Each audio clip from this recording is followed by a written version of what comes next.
How's your vision? On occasion, I've noticed my vision becoming a little bit blurry.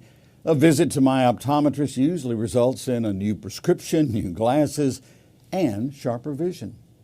Is the fix that easy for corporations and ministries? Well, sometimes, if we understand how critical that vision is. One of the great books on leadership is the one written by Henry and Richard Blackaby, Spiritual Leadership, Moving People onto God's Agenda. This classic, written some 25 years ago, has powerful principles and ideas that often disrupt our thinking of leadership and vision. For instance, listen to this point from the book.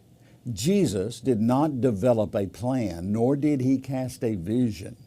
He sought his Father's will. So if we're to pattern our lives after Jesus, and we seek to be a leader who makes a difference in God's kingdom work, what do we do with vision? In secular leadership, the pattern is to look for a niche that is not being filled and design a strategy to fill that void. In many ministries and churches, a leader assigns a committee to develop a vision statement for the organization. However, often they never consider what God's vision is and how they might fulfill His will and His plan. Leadership expert John Maxwell recognizes that our vision isn't created within us or as a reaction to activities and events. He says, all visions begin with relationships. And Maxwell says, my relationship with God is where I receive the vision. My relationship with my people is where I give the vision. Maxwell is saying that vision starts with God and His plan. The leader's job then is to reveal that vision to the team and to reflect God's vision through the ministry they serve. Yes, the Bible tells us where there is no vision, the people perish. But it is not just any vision. It's not just the leader's best thinking. The New Living Translation of that verse makes it much clearer. When people do not accept divine guidance, they run wild. Proverbs 29:18. It's clear. God isn't looking for leaders to come up with their best ideas and their perceived vision. God knows His plan, and He knows what is best. The Lord desires to reveal His vision if we seek Him and His ways.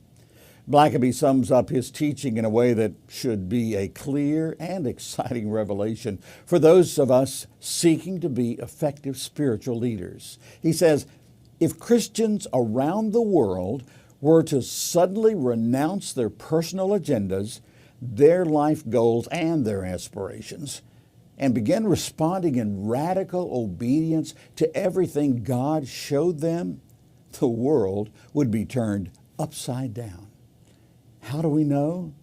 Because that's what first century Christians did, and the world is still talking about it.